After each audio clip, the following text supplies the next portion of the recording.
कि सबसे ज्यादा दूध श्रावण के महीने में ही शंकर भगवान पर क्यों चढ़ता है, उसका वैज्ञानिक कारण क्या है। श्रावण के महीने में शंकर भगवान पर गाय का दूध सबसे ज्यादा इसलिए चढ़ता है क्योंकि गाय हरा चारा खाती है। बारिश होने लगती है आषाढ़ से तो हरा चारा खाना गाय चालू कर देती है, और गाय जब हरा चारा खाती है तो उस हरे चारे में हो सकता है कोई जीव हो, कोई झिंगुर हो, कोई ऐसा जीव हो जहरीला, और वो गाय उस चारे को खाते खाते उसके शरीर में हरे चारे के रूप में वो विषधर जीव भी चला जाता है। जब विष अंदर जाता है तो गाय के रक्त के शरीर की नाड़ियों के माध्यम से दूध में मिल जाता है। इसलिए वैज्ञानिक कारण यह है कि गाय का जो दूध कच्चा निकलता था श्रावण के महीने में वो शंकर भगवान को समर्पित कर देते थे कि ये विष वाला दूध हमारे घर में कोई पिए ना। इसलिए शंकर भगवान को कच्चा दूध चढ़ता है, पका हुआ नहीं, क्योंकि कच्चा दूध अगर श्रावण के महीने में हम पिएंगे तो हो सकता है उसमें कोई जीव हो और वो हमारे भीतर जाए, विष उत्पन्न कर दे। इसलिए श्रावण में पका हुआ दूध गर्म कर कर उसको पिया जाता है, पर शंकर भगवान को कच्चा समर्पित किया। विषधर को विष ही धारण हो सकता है। शिव की आराधना दक्षिण की ओर से बैठकर उत्तर की ओर करें, पूर्व की ओर से बैठकर पश्चिम की ओर करें, पश्चिम की ओर से बैठकर पूर्व की ओर करें, उत्तर की ओर से बैठकर दक्षिण की ओर करें। शिवलिंग तो चारों तरफ से गोल है, उसका फल क्या क्या? प्रश्न अच्छा है, प्रश्न बहुत अच्छा। पूर्व से पश्चिम की ओर, पश्चिम से पूर्व की ओर। अगर मान लो शिवालय में आप जा रहे हैं, आपका मुख पूर्व की ओर है, आप शंकर जी की आराधना कर रहे हैं, तो वो भाग भगवान शंकर पार्वती जी के साथ स्वीकार करते हैं। आप जो मांग रहे हैं वो मिलेगा, प्राप्त होगा। आपका मुख अगर पश्चिम में आप जाकर बैठ रहे हैं और पूर्व का मुख है तो आपको मिल रहा है, और पूर्व से पश्चिम की ओर यदि आपका मुख है और आप भगवान को कुछ दे रहे हैं तो वहां शंकर पार्वती और गणेश का स्मरण चढ़ाओगे, मिलेगा।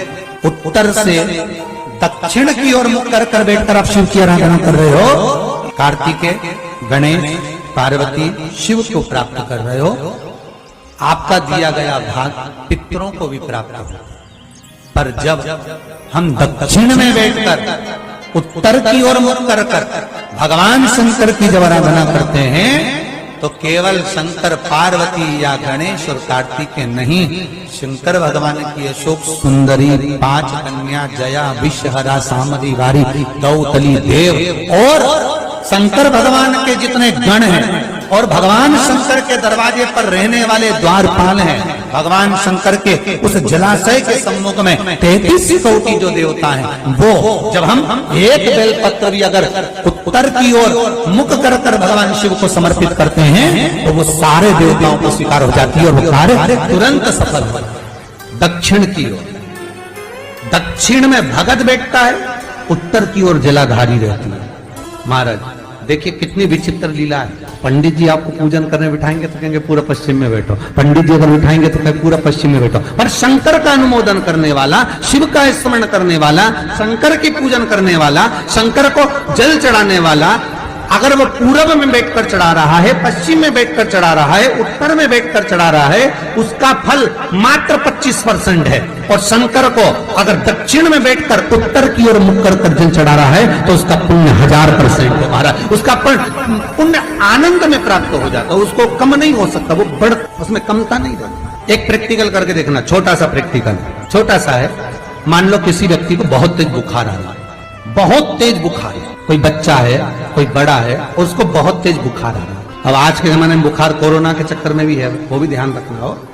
पर मान लो किसी व्यक्ति को बुखार बहुत तेज आ रहा है, बच्चा तप भी बहुत रहा है, 1 लोटा पानी महाराज लेकर जाइए, उल्टे हाथ में उस कलश को रखिएगा, सीधे हाथ से उस कलश के ऊपर हाथ रखकर लेकर ऐसे कैसे ही मंदिर में चले जाओ शंकर जी के।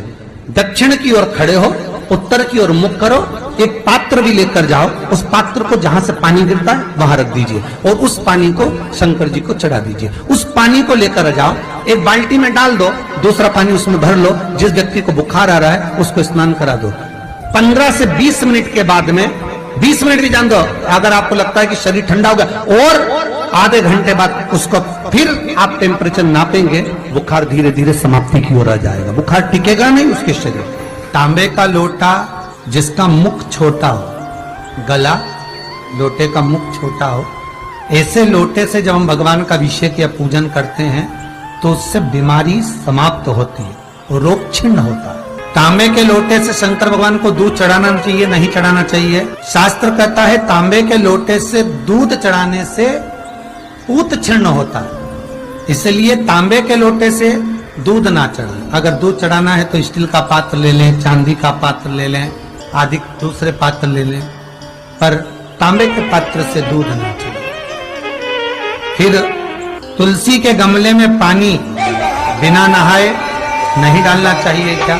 वैसे शिव महापुराण में तो बात अच्छी लिखी और स्कंद पुराण में भी लिखी है कि यदि तुलसी और बेलपत्र, क्या क्या चीज, तुलसी और बेलपत्र बिना नहाए स्पर्श नहीं करना चाहिए। अगर बेलपत्र की पत्तियों को भी तोड़ना है, उतारना है, तुलसी के दल को भी उतारना है, तो बिना नहाए ना उतारे। स्नान कर लिया हो तो तुलसी के दल को स्पर्श करें, तुलसी को स्पर्श करें, या बेलपत्र को। बेलपत्र का भी स्पर्श बिना स्नान के नहीं किया जाए।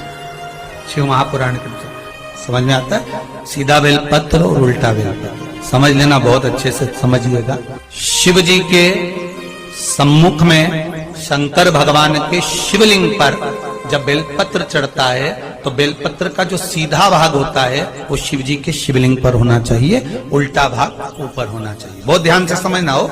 जब नंदीश्वर को बेलपत्र चढ़ाते हो, नंदी जो बाहर होता है उसको बेलपत्र चढ़ाते हो, तो नंदी को 2 जगह बेलपत्र चढ़ती है, आपको ध्यान में होगा। पहली बेलपत्र नंदी को जब चढ़ती है तो नंदी के सामने चढ़ती है, तो उसका बेलपत्री का जो डंडी का मुख है वो नंदी की ओर होता है, और बेलपत्री की पत्ती का मुख शंकर जी की ओर होता है। समझ में आ रहा है सबको?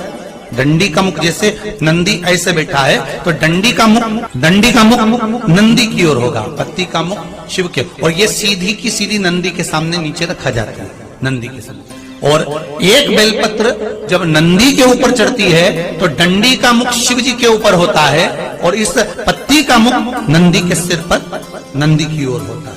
ये दोनों में बहुत अंतर है। जैसे कोई बच्चा कोई कंपटीशन एग्जाम के लिए जा रहा हो या कोई परीक्षा देने के लिए जा रहा हो, पढ़ाई करे, स्मरण करे, तैयारी करे, वो अपनी जगह पर है। और ऐसा नहीं होता कि बच्चे पढ़ते नहीं है या तैयारी नहीं करते हैं। इसके बाद भी अगर उनका इंटरव्यू में पास नहीं होते या एग्जाम में पास नहीं होते तो उसके लिए ये दोनों बेलपत्री बड़ी काम करती है। बहुत ध्यान देना, जो नंदी के सामने बेलपत्र रखकर जाना, शिव जी के सम्मुख में बेलपत्र रखकर जाना, मतलब नंदी के सम्मुख में जब रखाएगी तो डंडी जम के बोली है कहां होना चाहिए? नंदी की ओर, और जब ऊपर रखाएगी तो डंडी शिव की ओर हो। ये 2 बेलपत्र रखकर शिव जी का स्मरण कर कर जाएं, कार्य सफलता की ओर बढ़ता है। कोई काम के लिए आप जा रहे हैं तो उसमें सफलता मिल जाती है, उसमें सफलता प्राप्त। शिव जी को बेलपत्र चढ़ा रहे हो, जो चिकना भाग है, सीधा भाग शिव जी के ऊपर, शंकर भगवान के ऊपर। थाली में अगर शिवलिंग का निर्माण कर रहे हो, पार्थिव शिवलिंग का निर्माण कर रहे हो, तो थाली में जब बेलपत्र रखोगे तो सीधी रखोगे, फिर उसके ऊपर शिवलिंग का निर्माण। अगर आप निर्माण करते हैं पार्थिव शिवलिंग का और बनाते हैं। अब एक नियम बड़ा विचित्र है शंकर पर जल चढ़ाने का, जो भाव वर्णित किया जाता है कि हम शंकर को मंदिर में जाकर जल चढ़ाते हैं तो खड़े खड़े चढ़ाएं कि बैठकर चढ़ाएं। बहुत ध्यान देना साहब, शंकर में मंदिर में जाकर हम भगवान शंकर को जल चढ़ाएं तो खड़े होकर चढ़ाएं कि बैठकर चढ़ाएं। अब 2 तरह का शिवलिंग है मंदिरों में, 2 तरह का शिवलिंग का निर्माण होता है, ठीक है?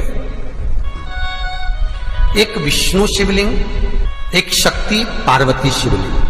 बहुत ध्यान से सुनना, 2 तरह का शिवलिंग मंदिरों में होता है, 2 तरह का शिवलिंग मंदिरों में होता है। समझ लेना बहुत अच्छी तरह से। एक शिवलिंग वो होता है जो जमीन पर डायरेक्ट जलाधारी रहती है, शिवलिंग रहता है, ऐसी जलाधारी पूरी की पूरी, और शिवलिंग जमीन पर रखा रहता है, डायरेक्ट जमीन पर। आप जल ले जाकर चढ़ाए, निकल गया रास्ते से। एक शिवलिंग जो जमीन पर डायरेक्ट शंकर भगवान की जलाधारी और शिवलिंग रखा रहता है, वो शक्ति शिवलिंग कहलाता है। माता पार्वती का हस्त कमल उस शिवलिंग के सम्मुख में, और दूसरा शिवलिंग एक डमरू जैसा होता है। एक डायरेक्ट नीचे रखा हुआ शिवलिंग और एक भगवान जो नीचे डमरू जैसी आकृति होती है, इस पे जो डमरू जैसा जो भाग बना होता है, ये भगवान विष्णु का हस्त कमल है, और ऊपर का जो भाग है वो भगवान ब्रह्मा का हस्त कमल है। इसको विष्णु शिवलिंग कहते हैं। आप शक्ति शिवलिंग का जब जब अभिषेक करें, बहुत ध्यान रखना अपनी जिंदगी में इस प्रसंग को। जो शक्ति शिवलिंग हो उस पर जब भी जल चढ़ाना तो बैठकर चढ़ाना। शक्ति शिवलिंग पर जब भी जल चढ़े, भले शिवलिंग कितना भी ऊंचा हो, कितना भी ऊंचा हो, तो संगी से चढ़ा दो, पर जल बैठकर चढ़ाए। भले शिवलिंग कितना भी ऊंचा हो, पर अगर भूमि टच है, शिवलिंग अगर भूमि टच है, शक्ति शिवलिंग है, तो भले आधा शिवलिंग नहाए, आधे पर पानी जाए, पर बैठकर ही स्नान कराया जाता है। और महाराज, यदि हरीश्वर शिवलिंग है, अर्थात भगवान विष्णु के हस्त कमल पर, ब्रह्मा के हस्त कमल पर यदि शिवलिंग है, तो वो शिवलिंग का जब भी स्नान कराएंगे, अभिषेक कराएंगे, पूजन कराएंगे, तो खड़े होकर ही करना है। और खड़े होने का भी तरीका होता है, दोनों चरण बराबर में रखकर कभी भी शंकर भगवान के शिवलिंग का स्नान नहीं कराया जाता। दोनों चरण बराबर रखकर, अगर हरीश्वर शिवलिंग है, किसी मंदिर में शंकर को जल चढ़ाने के लिए आप गए हो और शंकर को जल चढ़ा रहे हो, तो हरीश्वर अगर शिवलिंग है तो दोनों पांव बराबर रखकर नहीं, एक सीधा चरण थोड़ा सा आगे रखिए और उल्टा चरण थोड़ा सा पीछे रखकर भगवान शंकर का जलाभिषेक करने पर लक्ष्मी जैसे अपने चरण रहते हैं, भगवान शंकर उसी तरह से लक्ष्मी को दौड़ाते हुए अपने घर में प्रवेश कराए।